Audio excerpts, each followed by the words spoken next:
Alors, la compta, parfois ça fait un peu peur, n'est-ce pas? Surtout certains termes, journal comptable par exemple, ça sonne assez formel. Mais en réalité, c'est le point de départ de tout, et c'est beaucoup plus simple et logique qu'on ne le pense. Aujourd'hui, on va décortiquer ça ensemble et on verra que c'est un outil essentiel, mais finalement très accessible pour n'importe quelle entreprise. Voici le plan de match. On va commencer par la base. C'est quoi un journal? Ensuite, on verra pourquoi il est si crucial. On parlera des journaux spécialisés pour y voir plus clair. Puis on plongera dans le cœur du réacteur, le fameux duo débit-crédit. Et pour finir, un exemple concret, histoire que tout soit parfaitement limpide. Allez, on attaque la première partie, le journal au quotidien. L'idée, c'est de le voir vraiment comme le carnet de bord, le journal intime de l'entreprise. Bon, la vraie question, c'est celle-là. Comment une entreprise fait-elle pour se souvenir de tout? Franchement, imaginez le volume, des achats, des ventes, des paiements, des encaissements, des centaines, parfois des milliers d'opérations par mois. Sans un système fiable, ce serait le chaos total. Comment garder une trace de tout ça sans rien oublier? Et la réponse, la voilà. Le journal comptable, qu'on appelle aussi le livre-journal. C'est tout simplement le document où l'on va noter absolument tout.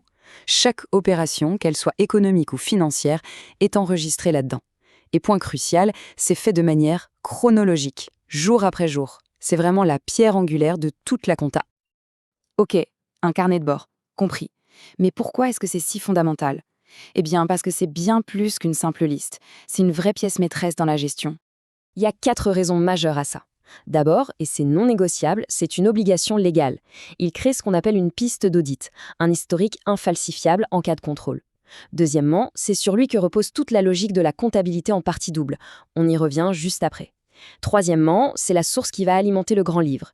Et enfin, c'est lui qui vient justifier chaque centime qui se retrouve dans le bilan ou le compte de résultat. Ce schéma est super parlant pour visualiser son rôle. Tout part d'une transaction, un achat par exemple, étape 1, immédiatement hop, étape 2, on l'enregistre dans le journal. De là, l'info est envoyée, reportée, vers le grand livre qui va classer les choses par compte. Et tout au bout de la chaîne, on synthétise tout ça pour créer les états financiers. On voit bien que sans l'étape du journal, rien ne se passe. C'est le point d'entrée obligé. Maintenant, imaginez une grosse entreprise qui mettrait tout dans un seul et même livre.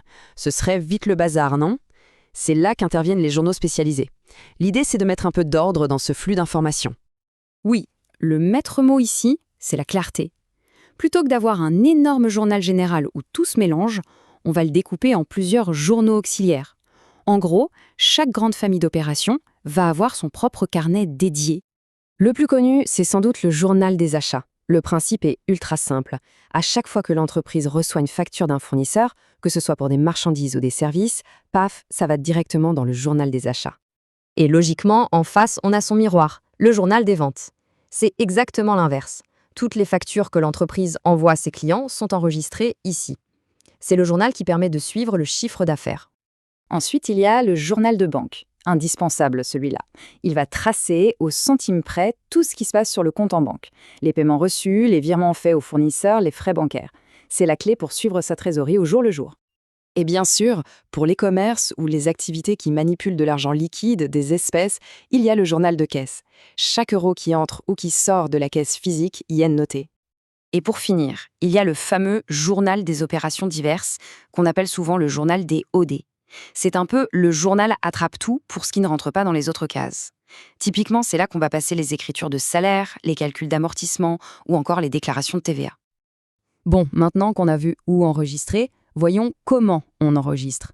On s'attaque au cœur de la machine, le mécanisme qui fait tout tenir. Le duo mythique, débit et crédit.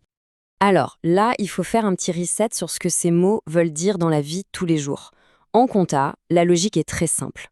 Le débit, c'est l'emploi d'une ressource. Il répond à la question où va l'argent ou à quoi sert-il. C'est la destination. Le crédit, à l'inverse, c'est l'origine de la ressource. Il répond à la question d'où vient l'argent. C'est la source. Et la règle de base, c'est que chaque opération a toujours ces deux facettes. Et voici la règle d'or qui débloque tout. D'un côté, on a ce que l'entreprise possède ou dépense, les actifs et les charges.